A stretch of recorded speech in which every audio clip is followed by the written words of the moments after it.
In this lesson, we're looking at present perfect tense. Examples of present perfect are I have arrived, she has asked, and they have lived.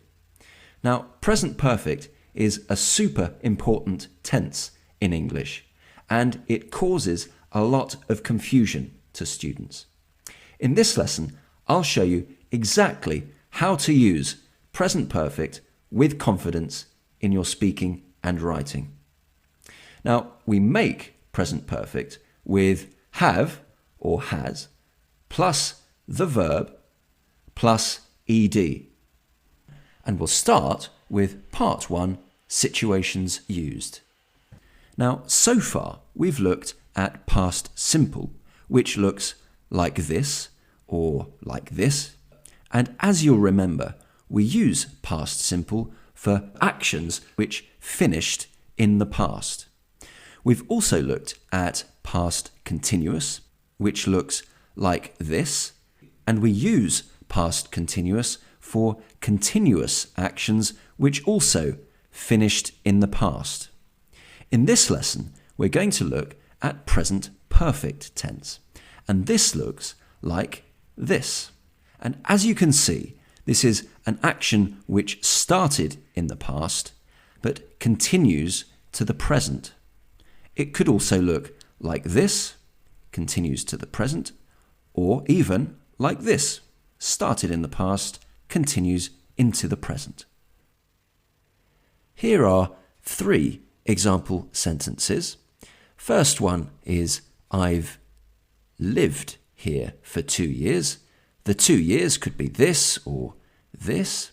And as you can see, the 2 years started in the past and continues to now.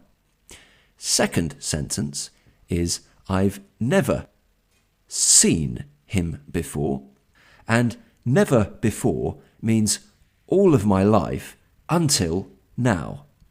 And finally, the third sentence, he hasn't played football since 1980. So this could be 1980 and this could be since until now. Now, I want to talk for a moment about time expressions. And on this page, we have 4 time expressions. Firstly, we have in this sentence for 2 years. Next, we have never and before. And finally, we have in this sentence since 1980. Let's look at the full list of time expressions for present perfect. And the first one, which we've seen already, is since January 1982 and so on. The next one is this month, year, this century, this summer, and so on. For example, I have played football twice this month.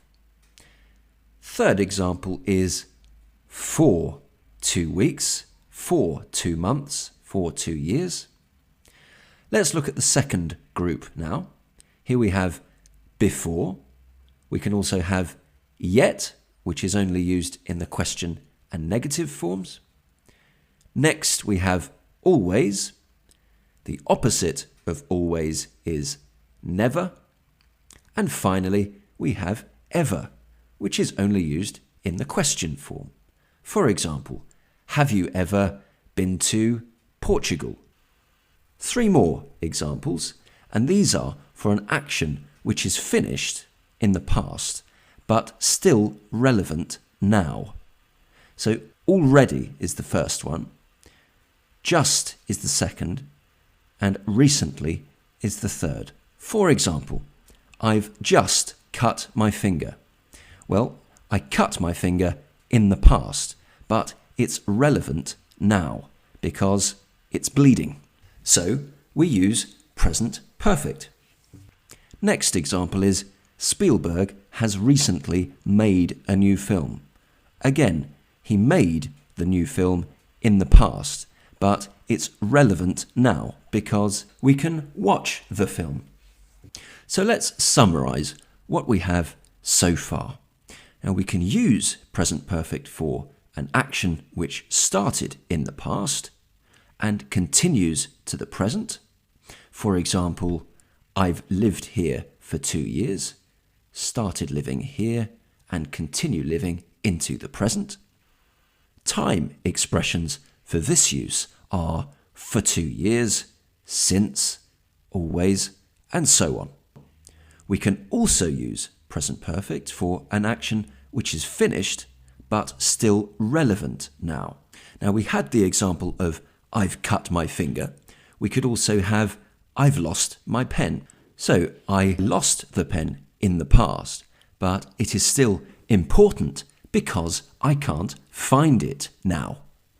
Time expressions for this use are already, just, and recently. Now, do remember that it's not always necessary to use time expressions for present perfect or for any tense, but it's a good idea to learn them because when you're in conversation, it's easier to remember time expressions than it is to remember the rules for the grammar. So that's the end of part 1. Let's now turn to the verb conjugations for present perfect. And we're going to conjugate to live in the positive, in the question, and in the negative forms. So let's begin. Present perfect, to live, positive form. I, you, we, they have lived. And he, she, it has lived. For the informal, we would say here, I've lived or you've lived, we've lived and they've lived. And here we would say he's lived or she's lived or it's lived. So that's the positive form. Let's now look at the question form. And this is, have I, you, we, they lived? And has he, she, it lived? Don't forget the D on the end. Not have I live, but have I lived. And finally, the negative form. I, you, we, they have not lived. He, she, it has not lived. And for the informal, we would say I've not lived, or you've not lived, we've not lived, or they've not lived. Or we could say I haven't lived, you haven't lived, we or they haven't lived. Down here we would say he's not lived, or she's not lived, or it's not lived, or he hasn't lived, she or it hasn't lived. So those are the verb conjugations for present perfect, and we've now reached the end of the lesson. Here is the PDF for you to download, and as you can see, it has the time expressions that we looked at earlier. It also has the verb conjugations for to live, and finally it has some example sentences to remind you of how present perfect works. Join me in part 3 for the practice exercises, and in the next lesson we're going to look at the top 50 irregular verbs in English.